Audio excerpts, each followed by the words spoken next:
மாலே மணிவண்ணா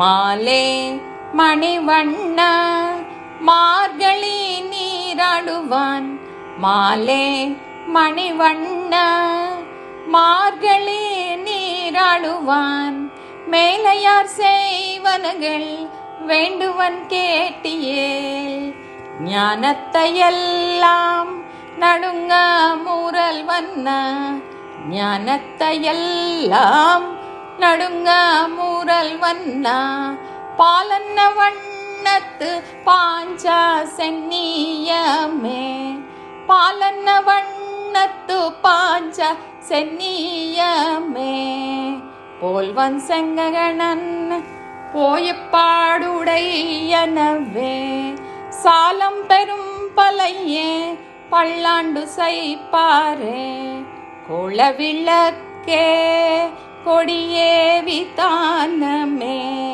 குளவிளக்கே கொடியே விதானமே ஆலின் இளையாய் அருளேலோரெம்பாவாய் குளவிளக்கே கொடியே விதானமே ஆலின் இளையாய் அருளேலோரெம்பாவாய்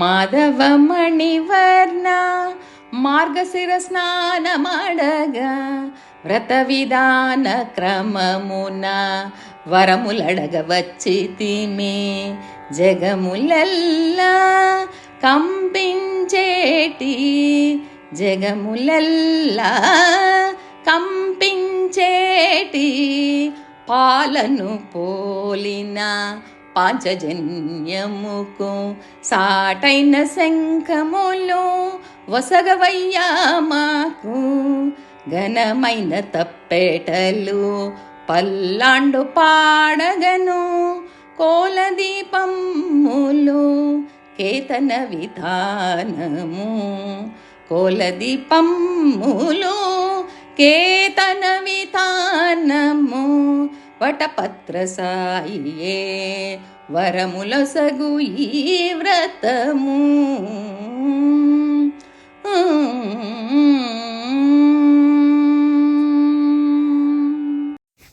ఓం అస్మద్గురుభ్యో నమః శ్రీమతే రామానుజా నమః ఆండాళ్ తిరువడిగలే సన్నం. ఈరోజు మనము తిరుప్పావైలోని 26వ పాసురాన్ని అర్థానుసంధానంగా సేవించుకుందామండి.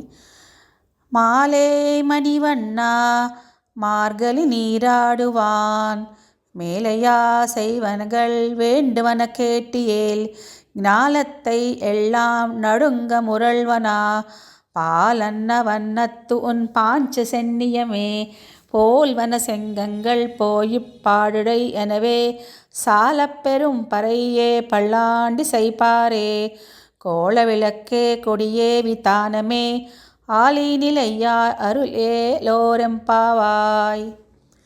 మనకి కిందటి పాశ్రంలో ఒరిత్తి మగనాయ్ పిరందు ఓరి రవిళ్ ఒరుత్తి మగనాయ్ ఒళిత్తు వలరా అని ఆండాళ్ తల్లి శ్రీకృష్ణ అవతార రహస్య వైభవాన్ని కీర్తించారు కిందటి పాశ్రంలో. పరమాత్మ చాలా సంతోషించాడంట.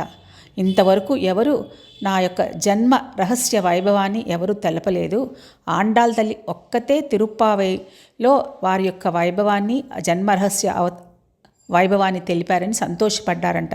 చూడండి, మనకైనా మన గురించి కన్నా మన పెద్దల యొక్క విషయాన్ని వైభవంగా వాళ్ళు చెప్తున్నారనుకోండి, ఓ మా పెద్దవాళ్ళు ఇంత గొప్పవాళ్ళ, వాళ్ళ వైభవం ఇంతటిదా అని మనకి మన తర్వాత సంతతి వారికి కూడా తెలుస్తుందిగా. ఆండాళ్ తల్లి ఎప్పుడో సాయించిన తిరుప్పావై పాసురాలు ఇవి. ఇప్పటికీ ఈ కాలంలో ఇప్పటి వరకు మనం అందరం సాయిస్తున్నామంటే ఆ తల్లి ఏ విధంగా పరమాత్మని కీర్తించిందో మనం మన తర్వాత అందరూ కూడా దాన్ని తెలుసుకొని ఉంటారు కదా. ఆ స్వామి అంతగా సంతోషపడిపోతున్నారంట. అక్కడ ఇద్దరు తల్లుల వైభవాన్ని చెప్పారు ఆండాళ్ తల్లి. ఒకచోట పుట్టావు, ఇంకో చోట పెరిగావని దేవకీ వసుదేవుల వైభవాన్ని కీర్తించారు. ఆయుర్పాడిలో ఉన్న ఆయుర్పాడిలో ఉన్న యశోదా నందుల యొక్క వైభవాన్ని కూడా కీర్తించారు. ఈ విధంగా ఇద్దరి యొక్క వైభవాన్ని కీర్తించారు కిందటి పాశ్రంలో. దానికి చాలా సంతోషపడిపోయాడంట కృష్ణ పరమాత్మ. మీకేం కావాలర్రా అని అడిగారంట. అందుకని ఇక్కడ ఆండాళ్ తల్లి వారికి ఏం కావాలో స్వామి దగ్గర నుంచి ఆమె ఏం పొందాలి అనుకుంటుందో ఈ పాశ్రంలో కీర్తిస్తున్నారు. మాలే అంటే ఆశ్రిత యందు వ్యామోహం ఉన్నవాడా అని కీర్తిస్తున్నారు. చూడండి, మనం ఎప్పుడైనా ఎవరి దగ్గరైనా ఏదైనా ఒకటి కావాలని కోరుకున్నాం అనుకోండి, అది మనం వారి దగ్గర నుంచి పొందాలి అనుకున్నాం అనుకోండి, వారిని మనం ఎలా సంబోధించాలి, ఎలా మనం వారిని అడగాలి, ఏ విధంగా రిక్వెస్ట్ చేస్తూ ప్లీజింగ్గా సౌమ్యంగా మాట్లాడాలి, వారిని మెప్పించేట్టుగా ఉండాలి. కమాండింగ్ చేస్తూ మనం ఎదుటి వాళ్ళతో సంబోధించకూడదు, అలా అడగకూడదు అనే విషయాన్ని మనకి ఇక్కడ ఎంత చక్కగా చెప్తుందో ఆండాళ్ తల్లి. అంటే తాను కోరుకున్న వస్తువులు పొందడానికి స్వామిని ఎంతలాగా కీర్తిస్తుందో, ఎంత మృదువుగా మాట్లాడుతుందో ఈ పాశ్రంలో తెలుస్తుంది. మాలే ఆశ్రిత యందు వ్యామోహం ఉన్నవాడా అని కీర్తిస్తుంది. మణివన్నా అంటే ఇంద్రనీలమణి వంటి కాంతి ఉన్నవాడా అంటున్నారు. అంటే ఎందుకు ఈ విధంగా పోల్చారు అంటే, చూడండి, ఒక డైమండ్ ఉందనుకోండి, అది బ్లూ జాగ్రిస్ అంటారు. ఆ బ్లూ జాగ్రిస్ చాలా ప్యూర్, చాలా కాస్ట్, దాని యొక్క తేజస్సు చాలా అద్వితీయంగా ఉంటుందంటారు. ఒక చిన్న రాయి, ఒక క్యారెట్ రాయి తీసుకుంటేనే ఓ కాంతి ఎక్కువ అంటారు. అలాంటి కొన్ని రాళ్ల సమూహం కలిపి ఒక రాశిలాగా ఎంత కుప్పపోసి ఒక కొండలాగా ఉంటేదే అంత కొండ వంటి కాంతి ఎలా ఉంటుందండి? మణికొండ అంటే ఎంత ఉంటుంది? చాలా విశేషం కదా కాంతి. అంత కాంతి కలిగి ఉంటాడంట పరమాత్మ. ఆల్వాళ్ళు చెప్తారు మనకి తిరువాయిమొజిలో. అందుకని ఇక్కడ ఆండాళ్ తల్లి సంబోధిస్తుంది, మణివన్నా అని అంటుంది. అంటే అంత తేజస్సుతో ఉన్న స్వామి అని చెప్పి ఇక్కడ కీర్తిస్తారు. ఎంతలాగా అడుగుతుంది చూడండి, ఆమె పొందాలనుకున్న వస్తువులు పొందడానికి. మార్గలి నీరాడవాన్, మళ్ళీ సంబోధిస్తారు, మార్గలి నీరాడవాన్. ఏంటర్రా అంటే అక్కడ ఆండాళ్ తల్లి చెప్తుంది, మార్గశీర్ష స్నానము ఆచరించటానికి అన్నట్టుంది. అంటే మేలయ్యార్ సేవనగల్ వేండువన కేటియల్ అంటే ఇది ఎక్కడ నేను వెళ్ళేదే మార్గశీర్ష వ్రతము అంటే, ఏం స్వామి మా పూర్వీకులందరూ ఆచరించిందే కదా మేం చేస్తున్నాము, మేమంటూ స్వయంగా స్వతంత్రంగా ఏమి చెయ్యట్లేదు కదా స్వామి. మా పూర్వీకులు ఏం ఆచరించారో, వాళ్ళు ఏమి మాకు నేర్పారో అయ్యే మేము చేస్తున్నాం, అంతేగాని మేము ఇంకా స్వతంత్రించి ఏమి చేయట్లేదయ్యా అంటే, అలాగా అని అంటున్నారు స్వామి. మరి సేవనగా వేండువన కేటియల్ అంటారంటే అక్కడ స్వామిని అడుగుతున్నారు, మాకేం కావాలో, మార్గశీర్ష స్నానం ఆచరించడానికి ఏం కావాలో ఆ సాధనాల్ని కోరుకుంటాం అని చెప్పి అంటున్నారు. అంటే స్వామి మీకు ఏం కావాలని అడిగారు కదా, అప్పుడు ఆండాళ్ తల్లి ప్రార్థిస్తున్నారు స్వామిని, మార్గశీర్ష స్నానం ఆచరించటానికి అందుకు కావలసిన పరికరాలు మాకు 6 కావాలని చెప్పి ఇక్కడ ఆండాళ్ తల్లి విజ్ఞాపన చేస్తున్నారు శ్రీకృష్ణ పరమాత్మకి. ఏంటండి అవి? జ్ఞాలత్తై ఎల్లా నడుంగ మురల్వన పాలన్న వన్న తున్ పాంచశన్యమే, మీ చేతిలో ధరించిన పాంచజన్యం లాంటి శంఖాలు మాకు కావాలంటున్నారు. ఇక్కడ శంఖాలు అంటున్నారు. శంఖాలు అంటే అక్కడ ఆండాళ్ళతో పాటు వచ్చిన సమస్త గోష్ఠిలో ఉన్న వారందరికీ కూడా కావాలని చెప్పి అంటారు. మరి నా చేతిలో ఉంది ఒకటే కదా పాంచజన్యం అంటే, కాదు స్వామి, మా అందరికీ అలాంటి శంఖాలు కావాలంటారు. అది ఎలాంటి శంఖం? ధ్వని అదేంటి గంభీరంగా వచ్చే శంఖం. కురుక్షేత్రంలో శ్రీకృష్ణ పరమాత్మ కౌరవులు గుండెలు భయంతో కంపించిపోయినంట ఆ పాంచజన్యాన్ని పూరించినప్పుడు. అంత భీకరమైన శబ్దం వచ్చింది. అలాంటి భీకరమైన శబ్దం కలిగించే పాంచజన్యం అనే శంఖం మాకు కావాలి స్వామి అని చెప్పి అడుగుతున్నారు. పోల్వన శంఖంగల్ పోయి పాడే అనేవి అన్నారు. అంటే ఇక్కడ మనకి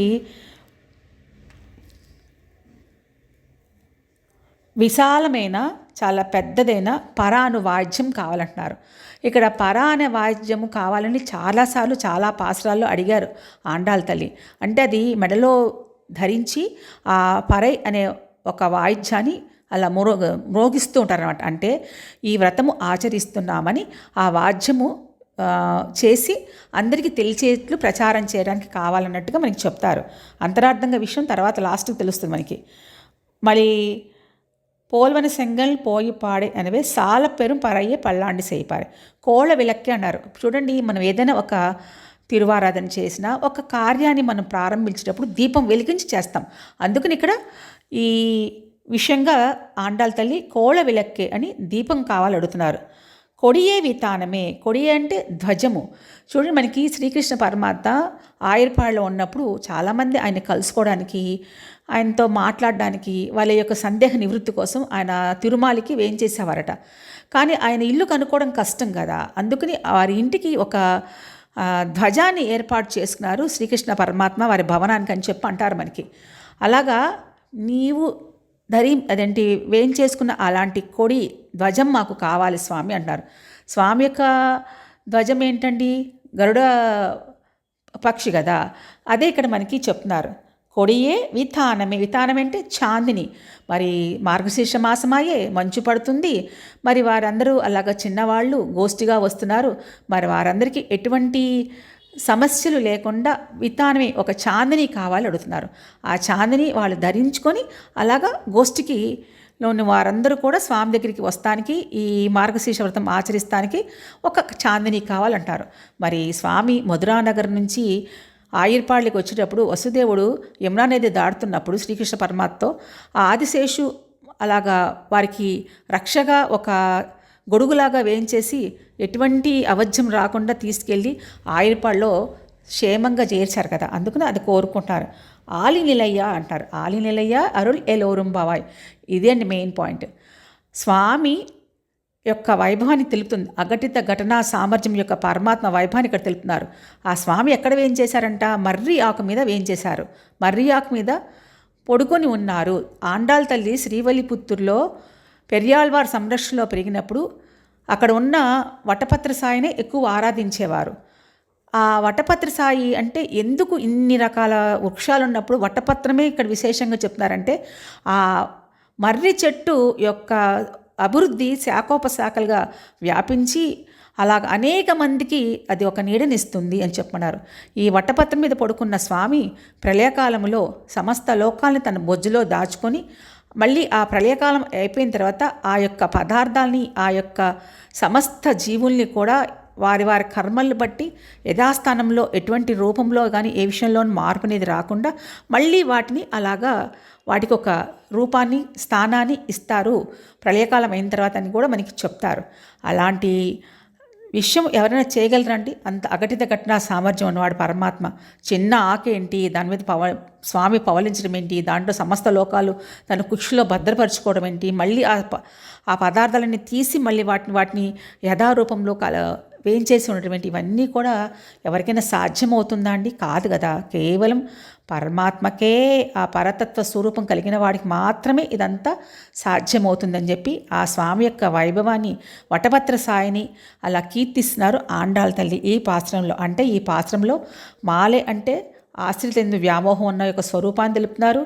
మణివన్న అంటే ఆయన యొక్క తేజస్సుని, ఆయన గొప్పతనాన్ని చెప్తున్నారు. వటపత్ర సాయి మీద వేయించేస్తున్నాడంటే ఆయన యొక్క అకటిత ఘటనా సామర్థ్యాన్ని తెలుపుతున్నారు.